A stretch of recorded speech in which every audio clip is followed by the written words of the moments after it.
Oh well, we're going now. You could start. Welcome, children. No. Welcome to another Bathroom Tunes with Amber and Jeremiah. I'm just gonna come out and say it. Today has been rough. It's been a bad day. Just usual flesh, devil generals, whatever you want to call it, because he can't be everywhere at once because he's a little punk. I'm just gonna call it how it is. He is a punk. I'm really getting sick and tired of him. So. Me too. He's the worst. But I figured, what better way to just get in his craw than to make a Bathroom Tunes tonight, even in the midst of feeling slightly defeated. You know, just like I don't know. I wanted to say a different word, but I felt like maybe everybody's like not. You know. Today's been a bad day. I mean, I've been having like a rough couple days. I mean, it's been a while. But man, today was just a bad day. I'm wearing the same outfit I've had on for 2 days. Well, today's like the second day. I can't smell you yet, so. Yikes. But I feel like, you know, we've talked about this before, but it's hard to talk about mental health when you're a Christian. And I think people get a false picture of what having joy and peace all the time looks like, because sometimes it's hard. It's hard to have peace and joy all the time, especially when things, you know, I think exteriorly it doesn't look like we're going through anything, and I don't think anybody would think we were going through anything. But that's just to say that you just never know what people are struggling with when you come to church. Hi, Mom. Is that my mom? Nope, that's Larry. Oh, Larry. Silly goose. When you go to church on Sunday or Wednesday or whatever, and, you know, you see the smiles and you give hugs, and I feel like sometimes we get caught up in just doing the surface interactions, that we aren't honest when people are like, hey, how are you? And I mean, it's not always because you're, you know, like being fake or anything. Sometimes it's just easier to be like, oh, I'm good, you know, because I don't want to go into it every time and be like, I am not good. I'm not doing good. Yeah. And it's just like, man, I'm not doing good right now. And Jeremiah, you know, he came downstairs after he showered and gave me a hug, and I told him I was sorry I was having a bad day. And he reminded me that, you know, Sunday school, if you're not coming to Sunday school, you should be Sunday school. You should be in Sunday school. Get to Sunday school. Dad's seriously. Class, he talked about how, you know, the devil did not attack Jesus when he first entered the wilderness to fast and pray and be tempted. He waited the full 40 days because, you know, Jesus was tired, and he was hungry, he was worn out, and he was exhausted. He was just looking for a cheeseburger, dude. Turn the bread. Like, in his mind, you know, the devil actually said, like, turn those stones into a Big Mac. Like, because Jesus in his godliness could see into the future, and they'd be like, right. That food right there is going to be delicious. Right. And then he could have just, nobody's everybody close shot, nobody looking across the crowd. Just like, Big Mac, cheeseburger. And everybody else saw it and be like, what is that, Jesus? And it's like, it's nothing. Don't worry about it. That's what he really meant at the well when he said, I have food that you would not know. It's going to be big. Tangent. Stop. Sorry. Back to fried chicken. Okay. No. But Dad talked about how, you know, the devil waited until Jesus was weak. And Jeremiah was like, you know, we've been in this wilderness for a long time. I'm not going to tell you how long. It doesn't matter how long, but it really doesn't matter what it is. But right, it doesn't matter what it is, because don't make it specific to us. Just let it be for all of us. Like, we are all in a wilderness, whatever that may be. I mean, everybody's wilderness looks different. It does. And if you're sitting there like, man, I don't think I'm in a wilderness, well then praise Jesus, because you might be coming into one. Yes. Because honestly, the standby of, how does John Jr. say it? You're either going into a storm, going through a storm, or coming out of a storm. Yeah. I feel like that's it's like accurate. Flight directing. It is. It is. Keep going. Sorry. Yeah, no, it's accurate. So, but man, we've been in this wilderness, and I felt like I was having mostly good days for a while. And then, man, he's been attacking me a lot lately. I thought you said Peyton Manning. I'm like, Peyton Manning has been attacking me. His wife is a witch. It would make sense. That's not Peyton Manning. That's not Peyton Manning. Sorry. I forget his name. What's his name? Is it Tom Brady? That's what it is. Google it for yourself. Sorry, anyways, go ahead. No, but just, man, keep going. It's hard to, like, get back on track. Peyton Manning. They're all that. But this is why we do bathroom tunes, because 5 minutes ago, I was not happy or laughing or smiling, but there's something about trying to encourage somebody else when you're in the midst of your own stuff. You know, it takes your eyes off of your pain and helps you to focus on how it's going to get better, because it's not always going to be like this. That literally, especially dealing with like emotional, mental, or physical health, it's not always going to be like this. You're not always going to feel this way. You know, mentally you're going to feel better. Physically, hopefully you will feel better. And we just have to keep going. And don't give up, because... And don't feel like I said yesterday, the name, don't think that God doesn't see you where you are, because that's exactly what I don't know how everybody else feels, but I just don't want to give the devil enough credit. Like, what I want to say is, don't let his followers, his demons, or your flesh tell you that any different, because his name is Jehovah Jireh, the God who provides, Emmanuel, God with us, and then the one I'm about to say, which hopefully helps, and just remember this name. It's El Roy, the God who sees me. Like, he sees you. Yeah. Like, even if you don't feel like he does, he sees you. And I know some people might be frustrated, like, well, if he sees me, why is he not doing anything? Because... But he is. He is. He's doing something. You just can't see it right now. You can't see it. It's just not He's moving. It's happening. Everything's in the works. It's always in the works, right? He prepared them beforehand so that we could walk in them. So, just like our other child, like we have, Miracle Baby. I'm not saying his name because this is YouTube. I think we've said his name before, I don't honey. know. I don't know, it's kind of weird, but, like he was born, he was a miracle, because physically impossible for us to get pregnant, pretty much by doctor standards. And he was born in the time... Doctor standards are a joke. The time that he needs to be born to accomplish what God wants him to accomplish. And the same will happen with our other 2 children that we were promised. But it's hard to wait. They will come in their time. And that's not even necessarily the weight we're talking about. That's not. But I mean, it's a lot of different areas of your life where you're experiencing...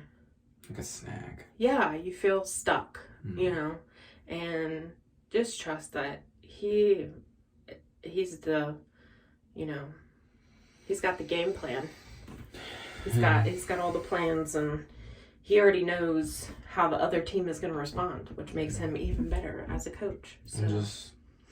If I could say something important, I would say don't put your worth in your weight, because you would really go into a self-destroying mode if you've experienced that kind of weight, and a lot of people have, and they just don't share it. But don't put your worth in your weight, because you're always like, you're just like leaning off screen. Don't put your worth. You're just slowly inching like. Okay, you really are. I don't know. You're like leaving me by myself. Just don't. We are more than conquerors. He cares for us more than the sparrows. He provides for them. How much more would he provide for us? He clothes the lilies of the valley. I know, I was forgetting the next verse. Yeah. Mm-hmm. But he dresses them and makes them beautiful. Make them so pretty. And then the next day, they're dead. And then they're dead in a season. There's a season of dying, and then he's like, God is my creation. Oh, you were just... and then they come back. All over the map. All over it. Are you good? Yeah. Okay. I feel like we've done all enough talking. Okay. Let's go. No. Alright. This song is called Hey Jesus by Kane. We've been on a Kane kick here lately. For sure. Not on here, but just listening. In general. Got some good songs. Kane. C-A-I-N. It's good stuff. You should look them up. Okay. Let's see if I can figure this out.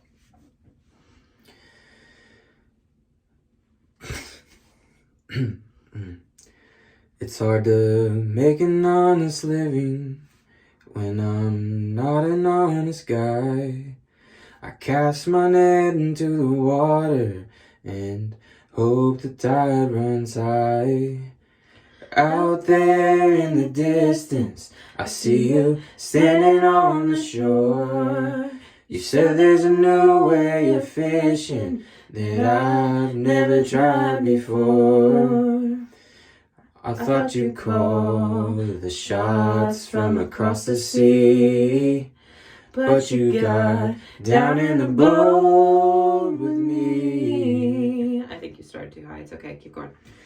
Hey Jesus, I really wanna follow you, 'cause no one's ever done for me the things I watched you do.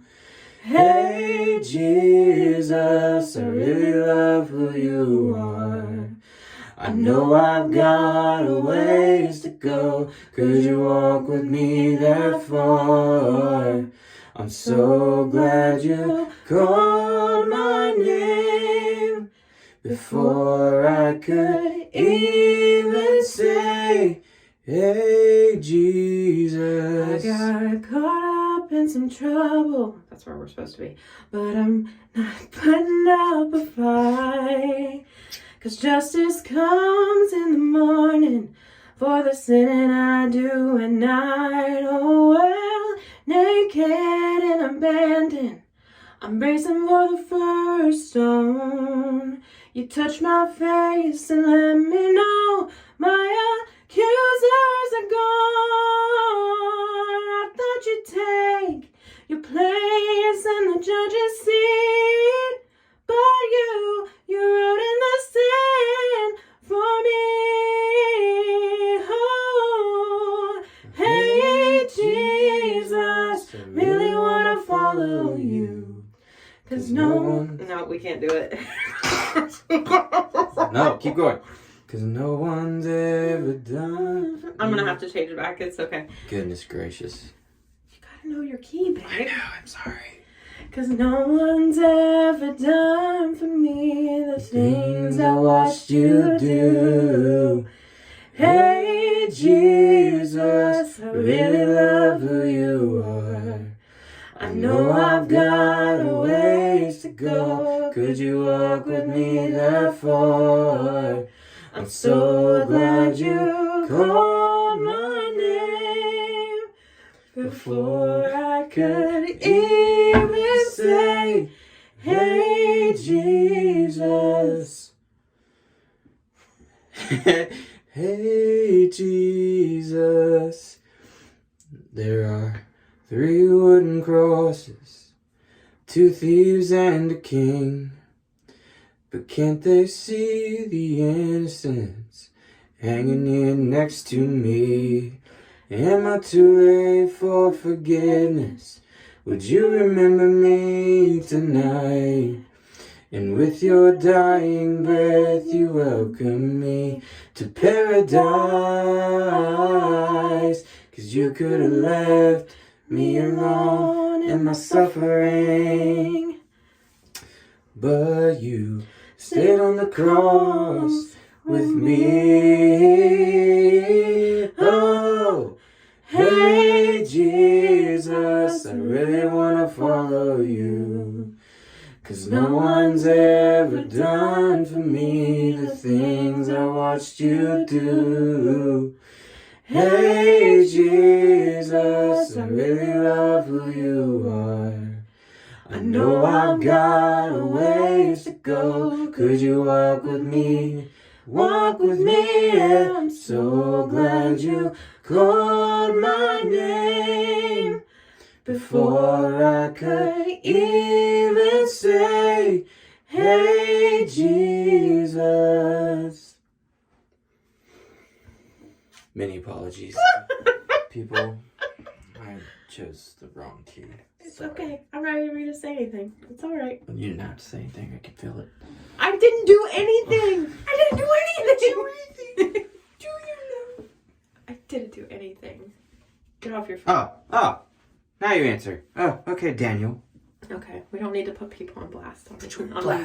On YouTube. Roast. No, sorry. I don't even think he watches, so that's fine. That's fine. He probably doesn't. He's not our true friend, apparently. Oh my gosh! Stop. Anyways.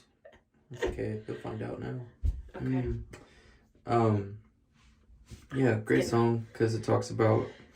I mean, it would have been. Oh, okay. Alright, that's fine. Calls out on here. I did. Just... Whatever. Mm-hmm. Great song, because, this first perspective is Simon Peter. Mm-hmm. When he's in the boat, and Jesus meets him there, and I just like it because, it's basically talking about... That is the longest pause of my life. I'm so sorry. I'm just not here mentally. Simon Peter, how Jesus gets in the boat with him.